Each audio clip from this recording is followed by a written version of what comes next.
kindly be seated.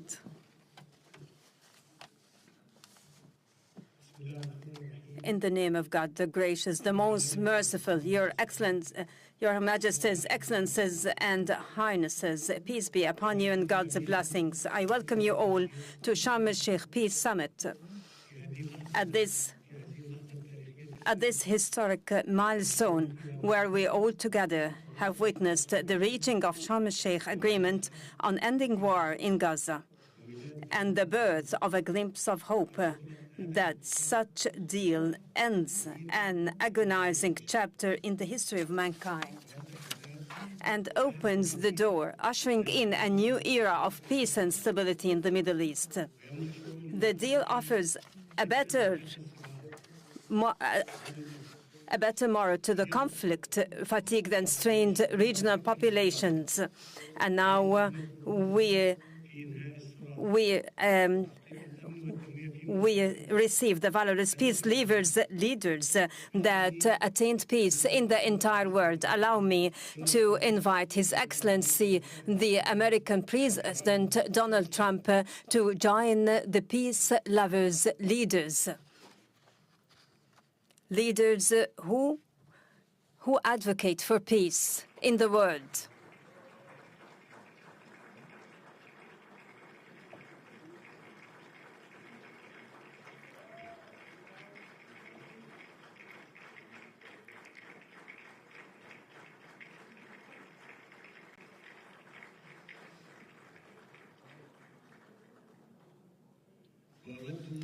And I would like to express our profound appreciation to Your Excellency at this critical circumstance reflected in your proposed plan for ending this tragic war, a war during which humanity incurred significant losses. I would like to thank our partners in United States, Turkey and Qatar for their dedicated efforts, and I reiterate our support and aspiration to the execution of this plan, creating the essential political horizon for the implementation of the two-state solution, for it is the only pathway to the fulfillment of the legitimate ambition of both Palestinian and Israeli peoples, turning over the conflict page and safely live.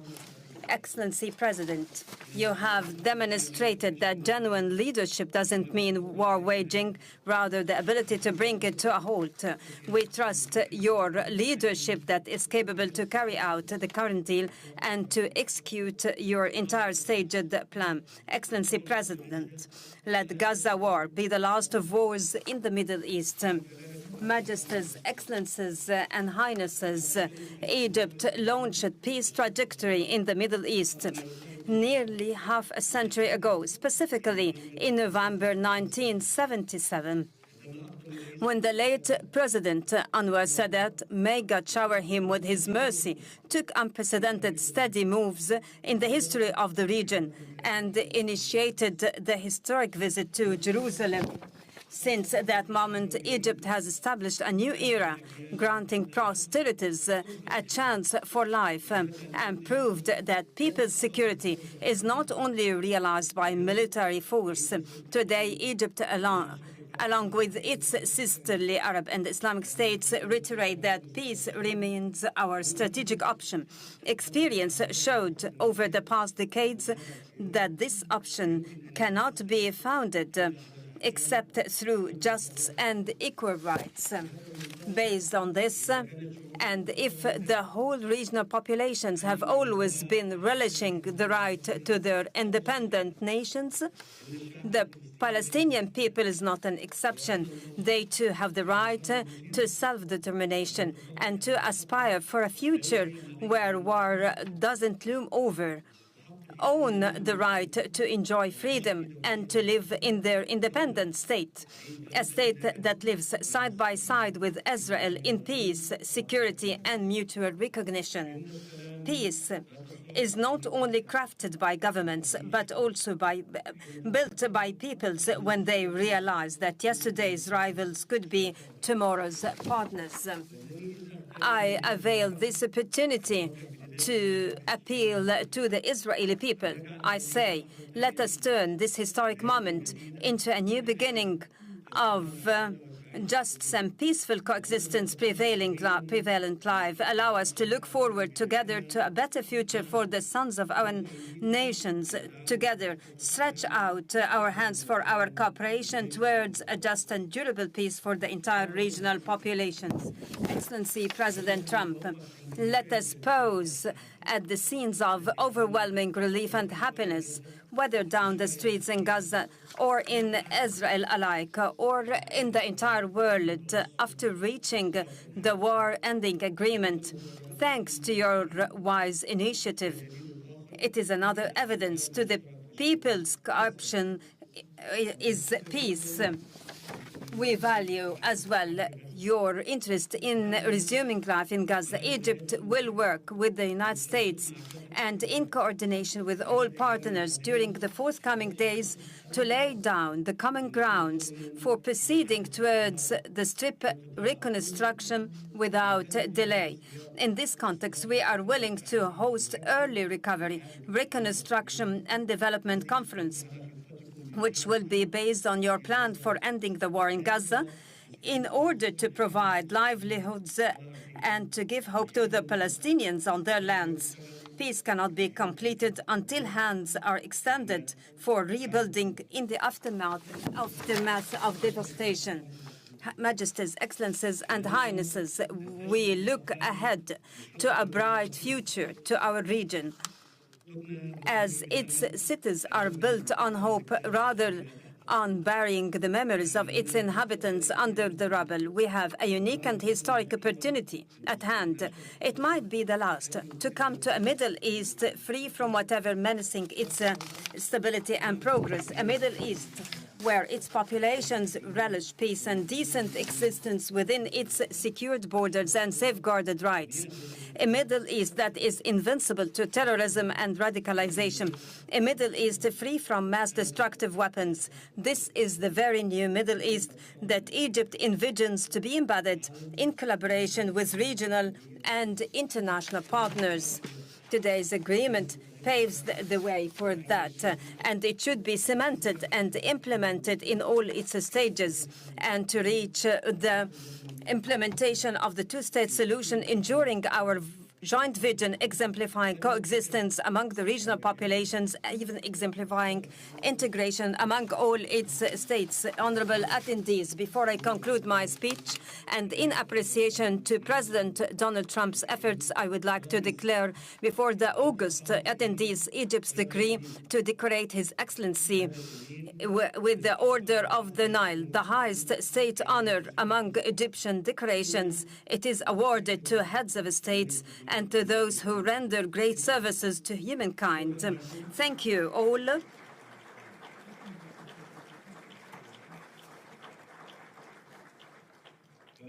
Now I invite the honorable guest to deliver his speech. Excellency President Trump, kindly proceed. The floor is yours.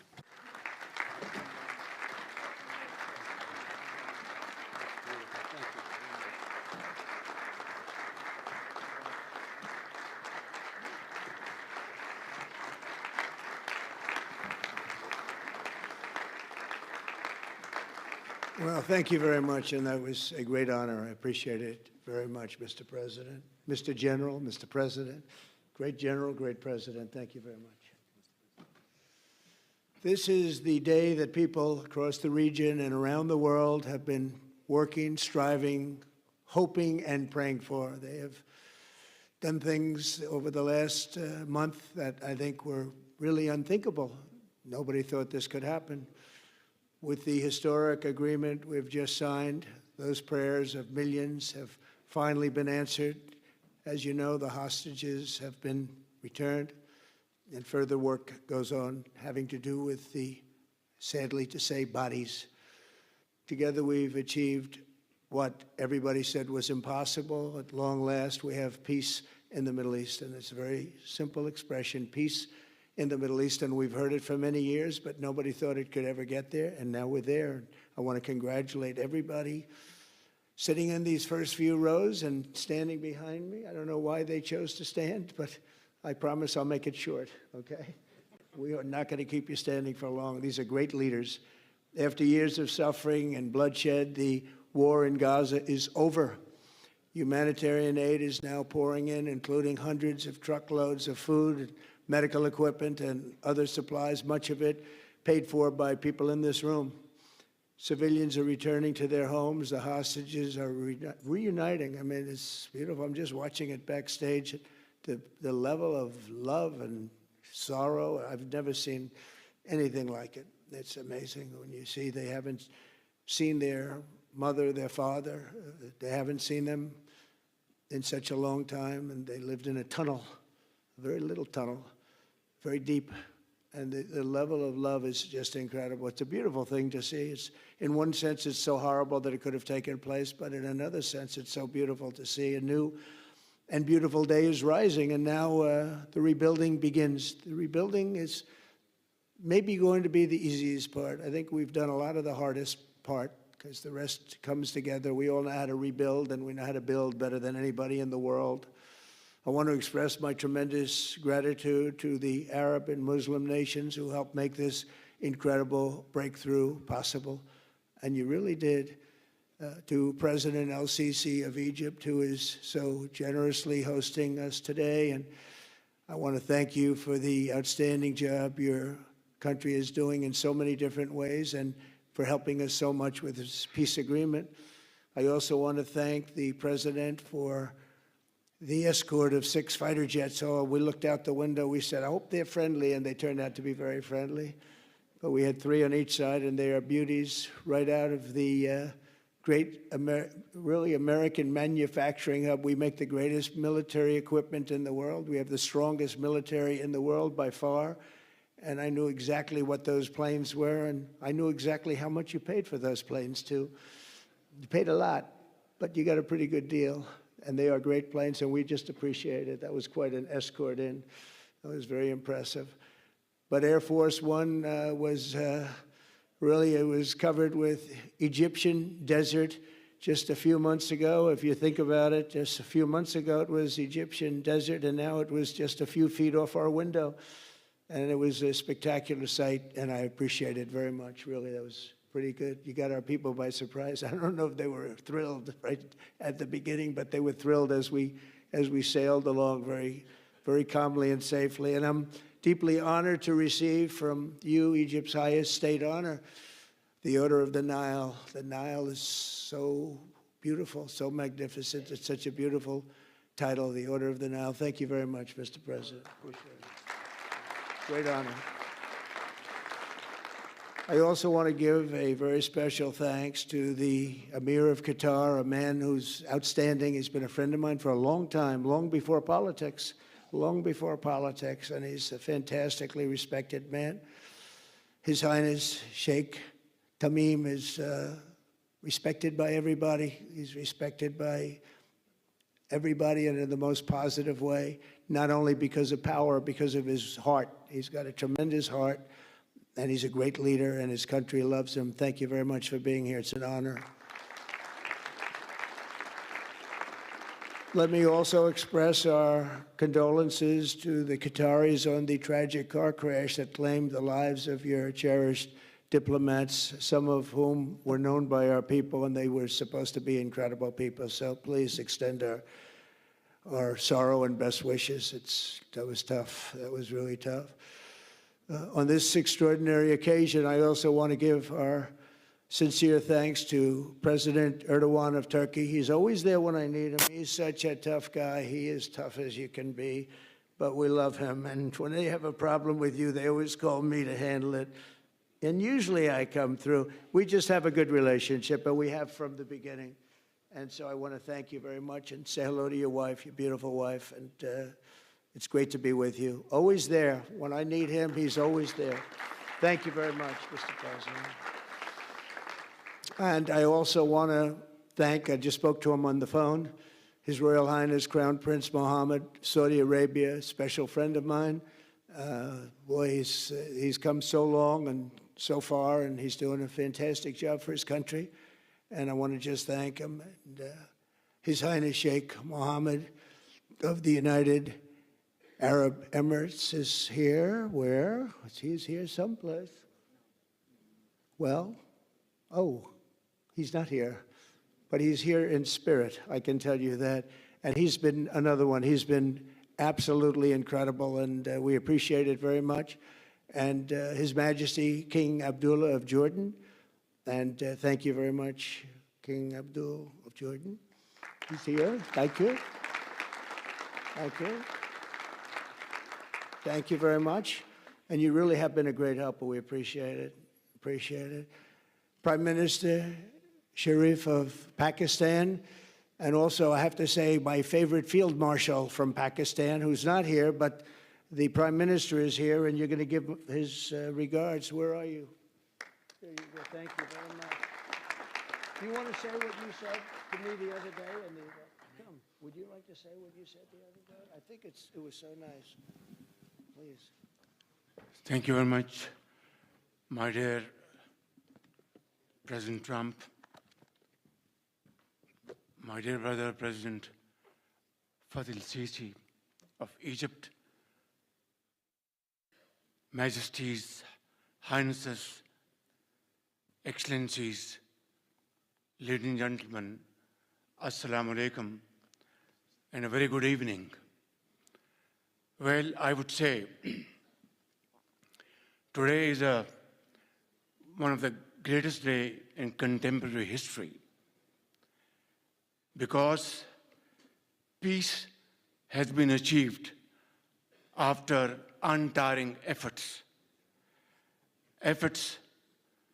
led by President Trump, who is genuinely a man of peace, who has relentlessly and untiringly worked throughout these months, day in and day out, to make this world a place to live with peace and prosperity. I would say that Pakistan had nominated President Donald Trump for Nobel Peace Prize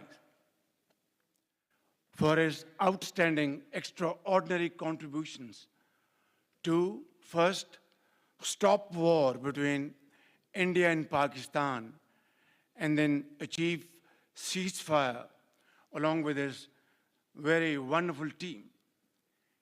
And today, again, I would like to nominate this great president for Nobel Peace Prize, because I genuinely feel that he is the most genuine and most wonderful candidate for Peace Prize, because he has brought not only peace in South Asia, saved millions of people, their lives.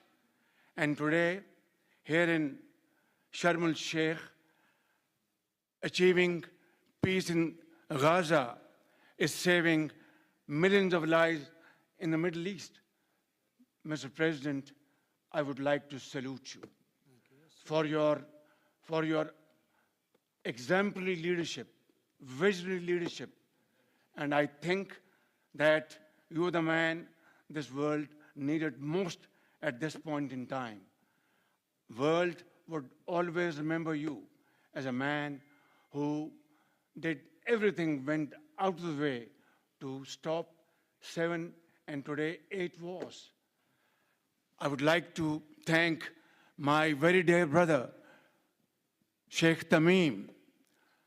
He's Akh al-Shaqiq, who has really worked very hard along with others to achieve peace in this region. My very dear brother, President Tayyip Erdogan, His Majesty, King Abdullah, and of course, my very dear brother, Mohammed bin Zayed of UAE, and of course, my very dear brother, Crown Prince of Saudi Arabia. And he has also been very, very helpful and contributed very valuably in this wonderful peace process. Ladies and gentlemen, I wouldn't want to take more of your time. Suffice it to say, had it not been for this gentleman, not only, who knows, India and Pakistan are both nuclear powers.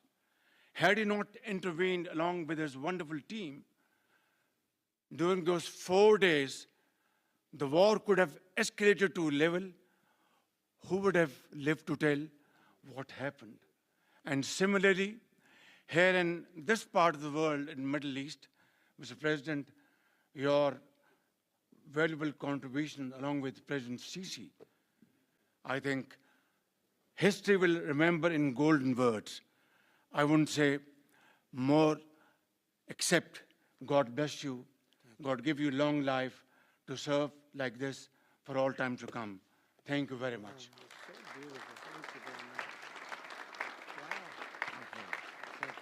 Very kind. Thank you. Wow, I didn't expect that. Let's go home. There's nothing more I have to say. Goodbye, everybody. That was really beautiful and beautifully delivered. Wow, thank you very much. Also with us is President Prabowo, a very incredible man, of Indonesia. President, come in.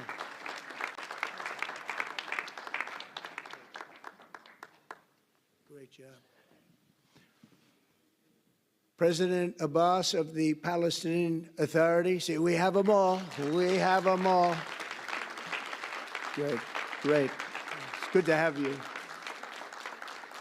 And so many others. I really have a list here. This first 3 rows and what's standing behind me, I don't know why they chose to stand, but that's there. They're going to be very famous tomorrow, all of them. We have the Arab League is represented by His Excellency, and thank you very much for being here. Thank you very much. We have Armenia, and Azerbaijan. That's a little war that we stopped. That's a little war. There they are. Look at them. They're sitting. When I met with them, it was in the Oval Office. They fought for like 31 years or some crazy number. And they had one sitting on that side of the Oval Office, one sitting. By the time we finished in 1 hour, they were both hugging each other. And now they're friends and they're getting along great. Look at it. So I want to thank you both. That's incredible. Really incredible. So you have Armenia and you have Bahrain, you have Canada. It's so great to have, in fact, the president called and he wanted to know if it's worthwhile. He knew exactly what it was. He knew the importance. Where's Canada, by the way? Where are you? Where are you? He knew the importance of this. He said, I want to be there. So many people have done that. They called. I mean, they heard about it. And these are not people that can do that very easily. They have pretty big schedules to put it in mind. The most powerful people. And I appreciate you being here very much, Mr. President. Fantastic. Fantastic. And Cyprus, Egypt, the European Union, it's a lot of countries. France, thank you very much, Emmanuel. I would imagine Emmanuel standing someplace behind me. Where is he? I can't believe it. You're taking a low-key approach today. He's my friend. That's great. Good job. Thank you very much, Emmanuel. Germany, the new Chancellor of Germany he's easy to spot because he's very tall and he's very smart and he's doing a fantastic job for his country. Appreciate it very much. And congratulations, a big election. That was a big one. That was going to change things. Greece, we have Greece.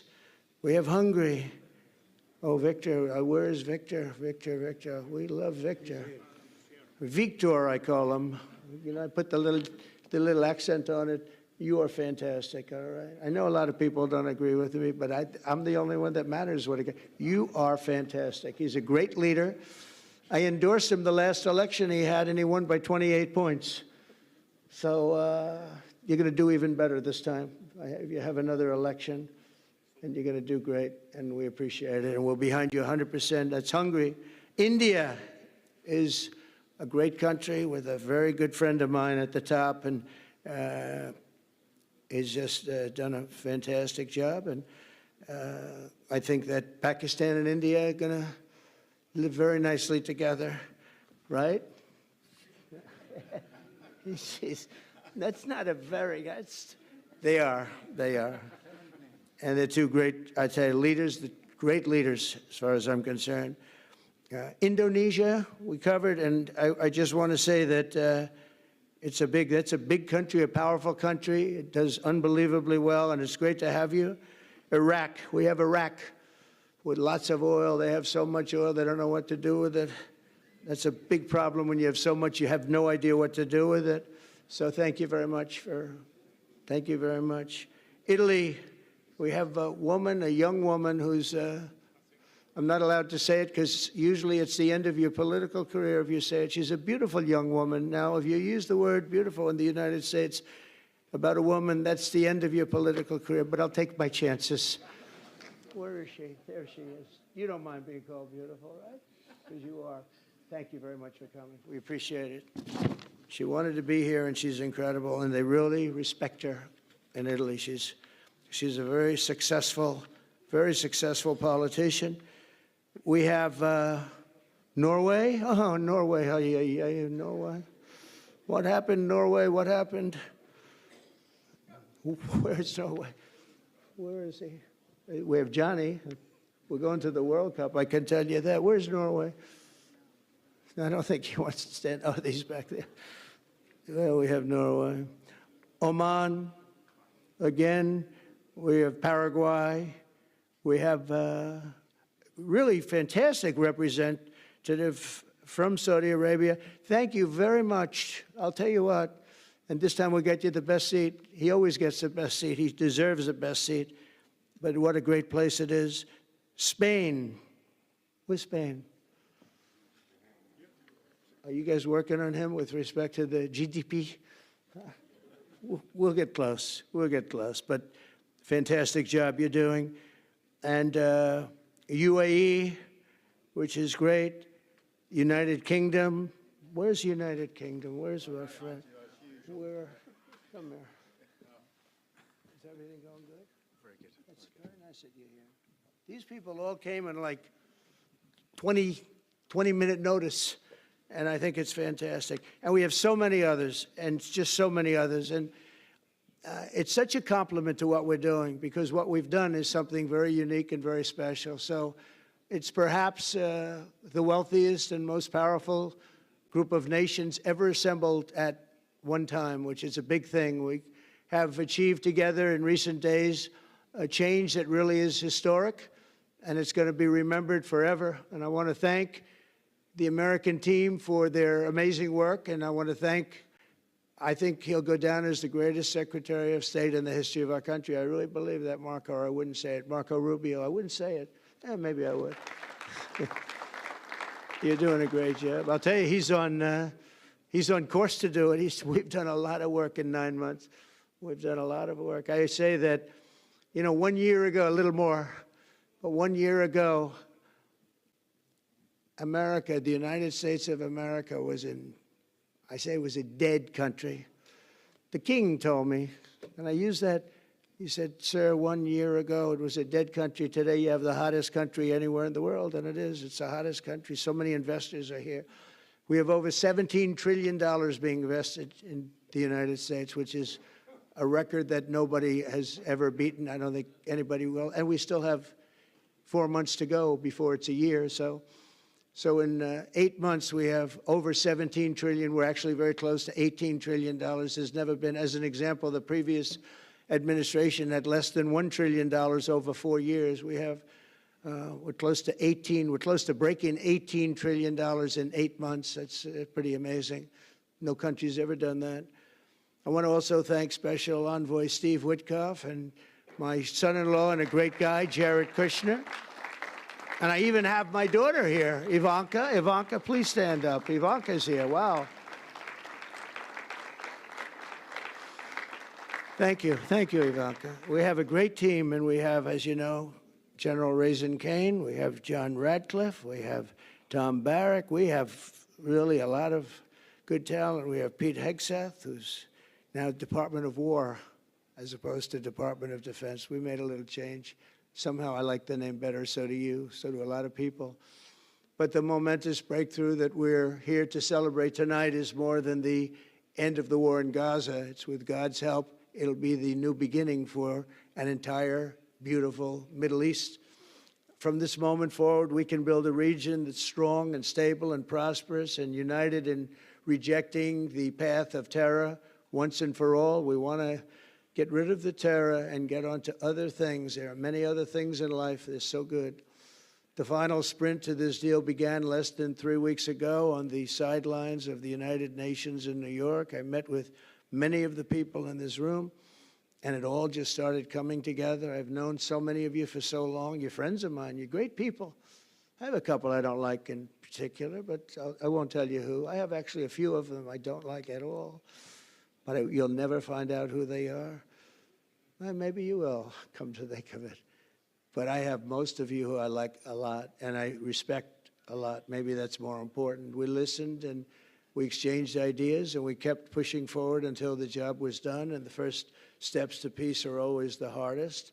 And today we've taken them, and we've put them all together, and we've come up with this beautiful mix like nobody thought was possible. And as you know, I've just come from Israel. It was an amazing day to watch the hostages come in and to watch all of the other things and do all of the other things that we did. And like all of us here this evening, the Israeli people are overjoyed that the war has ended. Many of you have had dancing in the streets. They had dancing in the streets. And they've been dancing for weeks now once they heard about this and they heard that it was even a possibility.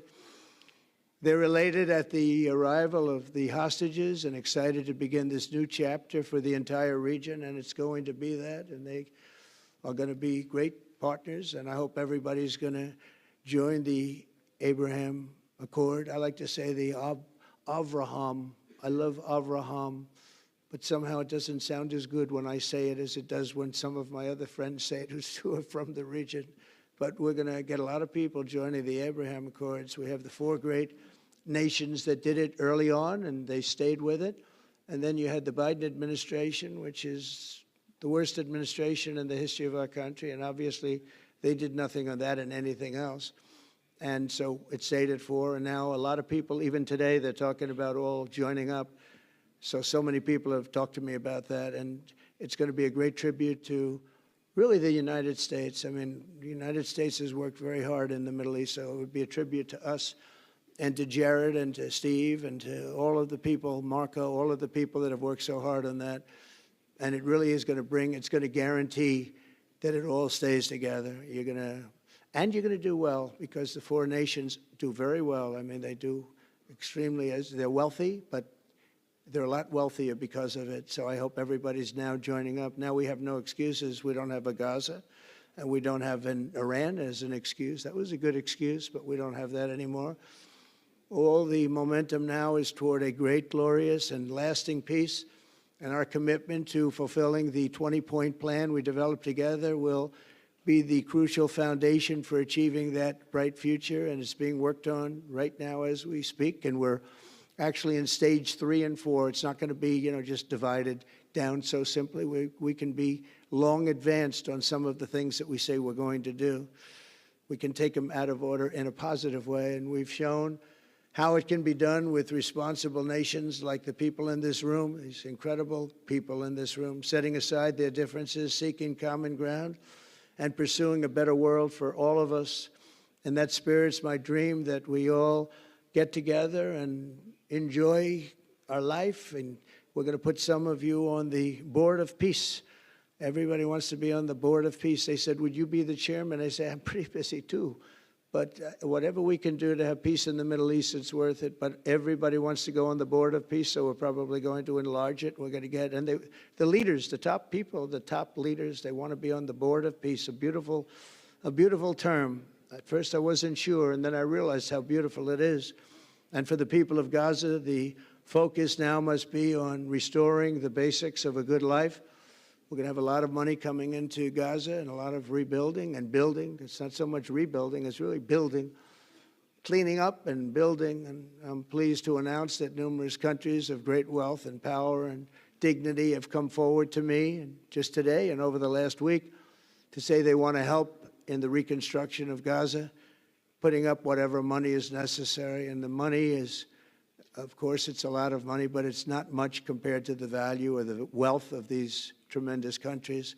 and they are ensuring stability and success in the Middle East. So when you think about it, it's a very, very small amount of money is necessary, relatively speaking.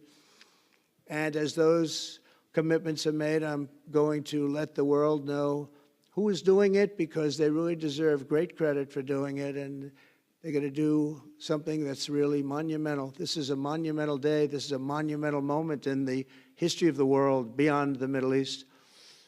We've all agreed that supporting Gaza must be done to lift up the people themselves, but we don't want to fund anything having to do with bloodshed, hatred, or terror, as has happened in the past. And for the same reason, we're also agreed that Gaza's reconstruction requires that it be demilitarized and that a new, honest civilian police force must be allowed to create a safe condition for the people in Gaza.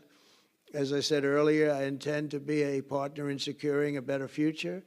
We're going to be working, you're going to be working with the United States, and we're going to make sure that the Middle East is going to be a safe and secure place. It's a very important place in the world, means so much. There were so many people who said the Middle East, and this has been going for many, many decades. I've read it many times, that World War III will begin in the Middle East. It's not going to happen. That's not going to happen. There was a time that you would have thought it could have, but it's not going to happen. There won't be World War III, hopefully at all, but it's not going to start in the Middle East. We're not going to have a World War III if we're smart. There'll never be a World War III. Our work begins right here and right now. From ancient times, this region has been extraordinarily mixed with respect to people, culture, religions, all of the different elements of national characters, unlike maybe anywhere else on earth. And for 3,000 years, there's been conflict. For whatever reason, there's been tremendous conflict, always conflict. But today, for the first time anyone can remember, we have a once-in-a-lifetime chance to put the old feuds and bitter hatreds behind us. And that's why so many people in this room, they didn't get along. Some did, some didn't, but they're getting along now. This has brought the people together. This is the first time the Middle East crisis has brought people together as opposed to driving them apart. And to declare that our future will not be ruled by the fights of the generations past, which is foolish. So together, let us continue in the spirit of cooperation and goodwill that has finally brought us to this incredible, historic breakthrough. If we do together, we will reach the Middle East's incredible destiny, a safe and prosperous and beautiful crossroads of culture and commerce, faith in humanity and geographic center. This will be the geographic center of the world. So I just want to thank everybody for being here. I want to thank you all for what you've done and for this quick notice. It all came together just at one little period. It just came together. It's the greatest deals happen that way. If you do anything about deals, that's all I've done all my life is deals. The greatest deals just sort of happen. And that's what happened right here. And maybe this is going to be the greatest deal of them all, not just nation building, not just having to do with this or the political whims. This will be maybe the greatest deal of them all, period. And I want to thank all of you and all of these great nations and this region for what it's gone through and all of the fights it's had, or life over death and hope over strife and harmony over hatred. That's what we want. We want it to be that way because together we're going to forge a magnificent, great, and enduring peace. I want to just end by saying God bless you all. God bless the Middle East. God bless your countries, and God bless you. Thank you very much, everybody. Thank you. Thank you very much. Thank you.